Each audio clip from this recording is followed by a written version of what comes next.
മലയാള വാർത്തയിൽ കൈപ്പത്തി ജയിക്കണം. ഞാനുള്ളൂർന്ന് പറയണതാണ്. ഞാനെന്നാ കമ്മ്യൂണിസ്റ്റുകാരത്തിയാണ്. എന്നാലും ഇപ്പം ഐവിടം ജയിക്കണമെന്നാണ് എൻ്റെ മനസ്സിൽ. BJP കേരളത്തിൽ ഒരു സാധ്യം കാണുന്നില്ല.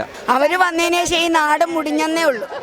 മോദിയുടെ കൊടുക്കാത്ത വരവ് BJP മോദി വേണ്ട, BJP വേണ്ട, കിട്ടണ കമ്മ്യൂണിസ്റ്റിനെ വോട്ട് ചെയ്യുള്ളൂ എന്ന് പറഞ്ഞു ചങ്കുറപ്പോടുകൂടി.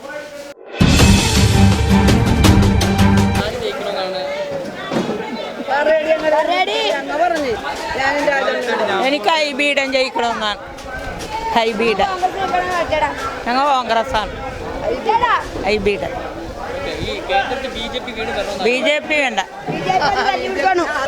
BJP തല്ലിപിടുത്തോണ്ട് അടുത്തു കാലക്കൊല്ലലും വെട്ടിക്കൊല്ലലും കുത്തിക്കൊല്ലലും മറ്റുമൊക്കെയാണ്. അതാണ് കോൺഗ്രസ് ജയിച്ചാൽ മതി.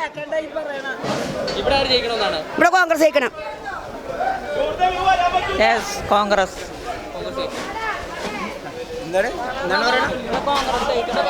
കോൺഗ്രസ് കോൺഗ്രസ് ഐബിയുടെ ജയിക്കണം. അത് ആര് വന്നാലും ഞങ്ങൾ എന്ത് ചെയ്യാനാണ്? ആര് വരുമെന്ന് പ്രത്യേകിച്ച് പറയാൻ പറ്റില്ല. ഇപ്പോഴത്തെ സാഹചര്യത്തിൽ ഒന്നും പറയാൻ പറ്റില്ല. ഐവിടം ജയിക്കണമെന്നാണ് ഞങ്ങളുടെ താന്തോണത്തുരുത്തേൽ ഞങ്ങൾക്കൊരു പാലം വേണം. അതിൻ്റെ പേരിൽ ഞങ്ങൾക്ക് ഒരുപാട് സഹായം ഐവിടം ചെയ്ത് തന്നിട്ടുണ്ട്. എന്നാലും ഞങ്ങൾക്ക് അവിടെ ഒരു പാലം വേണം. അത് ഐവിടം ജയിച്ചാൽ ഞങ്ങൾക്ക് പാലം കിട്ടുമെന്നൊരു ഉറപ്പ് ഞങ്ങൾക്ക് ഉണ്ട്. BJP വരണമെന്നുള്ള ആഗ്രഹം എനിക്കില്ല. ഐവിടം ജയിക്കട്ടെ എന്നാണ് എൻ്റെ ആഗ്രഹം നിൽക്കുന്നത്. പക്ഷേ ഞാനുള്ളൂർന്ന് പറയണതാണ്. ഞാനെന്നാ കമ്മ്യൂണിസ്റ്റുകാരത്തിയാണ്. എന്നാലും ഇപ്പം ഐവിടം ജയിക്കണമെന്നാണ് എൻ്റെ മനസ്സിൽ. എൻ്റെ മക്കളൊക്കെ ഐവിടനാണ് ഉണ്ടായി നിൽക്കുന്നതാണ്. അപ്പോൾ അതിൻ്റെ പേരിൽ ഐവിടം ജയിക്കണം എന്നുള്ള ആഗ്രഹമാണ് എനിക്കുള്ളത്. ഞങ്ങൾക്കൊരു പാലം വേണം. ഇത്രയും പ്രായമായെങ്കിലും ഇപ്പോഴും വഞ്ചിക്ക് ആണ് നടന്ന് ഞങ്ങൾ വെള്ളം കൊണ്ടുവന്നത്, പച്ചാളത്തും അക്കരെയൊക്കെ. ഇതിൻ്റെ ഇടയ്ക്ക് എൻ്റെ ഒരു മോള് ചീനവല വീണ് മരിച്ചിട്ട് കൊണ്ടുപോകാനായിട്ടില്ല. അന്ന് ഒരു പാലം എന്തെങ്കിലും ഒരു വാഹനം ഉണ്ടെങ്കിലേ ഞങ്ങൾക്ക് എൻ്റെ മോള് മരിക്കൂല. പിന്നെ ഇപ്പോൾ റേഷൻ മാതിരിയാണ് ഞങ്ങൾക്കൊരു ബോട്ടുള്ളത്. അത് സമയത്തില്ല. 12:30 ഉള്ളത് 12 മണിയാകും അവിടെ വരുമ്പോൾ. നമുക്കിപ്പോൾ വരണമെന്ന് വെച്ചാൽ കോൺഗ്രസ്സുകാർ വരണം. ഇപ്പം ഇവിടത്തെ സംബന്ധിച്ചിടത്തോളം നോക്കുകയാണെങ്കിൽ നമുക്ക് കോൺഗ്രസ് ജയിച്ചാലാണ് കേന്ദ്രത്തിൽ കോൺഗ്രസ് ഭരണത്തിൽ. അതാണ് നമ്മൾ ആഗ്രഹിക്കുന്നത്.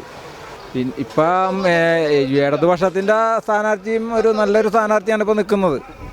അപ്പോൾ ആ രീതിയിൽ നോക്കിക്കാണുമ്പോൾ ഇപ്പം ഇവിടെ നല്ലൊരു മത്സരം തന്നെ ഉണ്ടാവും എന്നുള്ളതാണ്.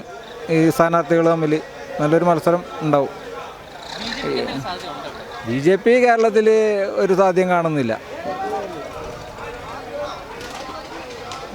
കാരണം അവരുടെ കാര്യങ്ങളൊക്കെ ഇപ്പോൾ ശബരിമല വിഷയമായാലും എന്തായാലും അവർ തുറന്നു പറഞ്ഞ സംഭവങ്ങളാണ്. ഇതൊക്കെ നമ്മൾ അവസരം വിനിയോഗിക്കണമെന്നാണ് പറഞ്ഞ് അവരൊക്കെ വിശ്വാസികളെ പറ്റിക്കുന്നൊരു നിലപാടാണ് അവർ സ്വീകരിച്ചിരിക്കുന്നത്. അല്ലാതെ അവർക്കൊരു വിശ്വാസികളോട് ഒരു ആത്മാർത്ഥതയോ അങ്ങനെയുള്ളൊരു കാര്യങ്ങളൊന്നുമില്ല. ഇവിടെ അവർക്ക് എങ്ങനെയെങ്കിലും ഇവിടെ ഒരു സീറ്റ് കിട്ടണം, ആ ഒരു നിലപാടേ അവർക്കുള്ളൂ. മലയാള വാർത്തയിൽ കൈപ്പത്തി ജയിക്കണം. അതെ, ഇവിടെ നല്ല രീതിയിൽ മീനും കിനും ഒന്നുമില്ല, മീനൊക്കെ കുറവാണ്. അതുകൊണ്ട് പാവപ്പെട്ടവരെയൊക്കെ സഹായിക്കാൻ പറ. കൈപ്പത്തി ജയിച്ചിട്ട് കോൺഗ്രസ്സുകാർ ജയിച്ചാലേ എല്ലാ കാര്യം ഭംഗിയായിട്ട് നടക്കുള്ളൂ. അത് ഒന്നും ഞങ്ങൾക്ക് ആർക്കും ഒരു സൽഗയും ചെയ്തിട്ടില്ല. അവർ വന്നതിന് ശേഷം ഈ നാട് മുടിഞ്ഞെന്നേ ഉള്ളൂ. മോദിയുടെ കൊടുക്കാത്ത വരവ് പ്രവർത്തിക്കാൻ പറ. കോൺഗ്രസ് ജയിച്ചിട്ട് ഇതേ പറയാനുള്ളൂ, വേറെ ഒന്നും പറയാനില്ല.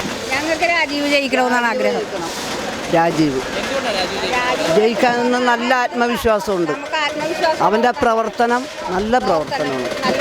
ആ സംബന്ധിച്ച് IB മോഡേണല്ല, IB നന്നായിട്ടുണ്ട്. എങ്കിൽ തന്നെ ഞങ്ങൾക്ക് രാജീവനാണ് കാര്യം. ഞങ്ങൾക്കൊക്കെ ആവശ്യം പോലെയൊക്കെയുള്ള സൗകര്യങ്ങളൊക്കെ അതിക്ക് മുമ്പൊക്കെ ഞങ്ങൾ പല വാതിക്കലൊക്കെ മുട്ടിയിട്ടുണ്ട്. ഞങ്ങൾക്കൊക്കെ ഒരു ഇതും ഉണ്ടായിട്ടില്ല. ഞങ്ങളുടെ മുഴുവൻ രാജീവിൻ്റെ ബ്ലോക്കാണ്. IBയുടെ കീറിക്കളഞ്ഞാണല്ലോ ഒന്ന് കംപ്ലീറ്റ്. ഞങ്ങൾ ഇളമക്കരക്കാരാണ്. ഞാൻ അറക്കക്കാരത്തിയാണ്. BJP മോദി വേണ്ട, മോദി വേണ്ട, അവൻ്റെ ഒടുക്കത്തെ 2000-ൻ്റെ നോട്ട് ഇറക്കിയേക്കണം. അതോടുകൂടി നശിഞ്ഞ് ഞങ്ങൾക്ക് രാജീവ് ജയിച്ചാൽ മതി. എറണാകുളത്തിൽ ഞങ്ങൾക്ക് രാജീവ് ജയിക്കണമെന്നുള്ളതാണ്. കേന്ദ്രത്തിൽ ഞങ്ങൾക്ക് ഇനി കോൺഗ്രസ്സുകാർ കയറിയാലും അറിയില്ല, BJP വേണ്ട.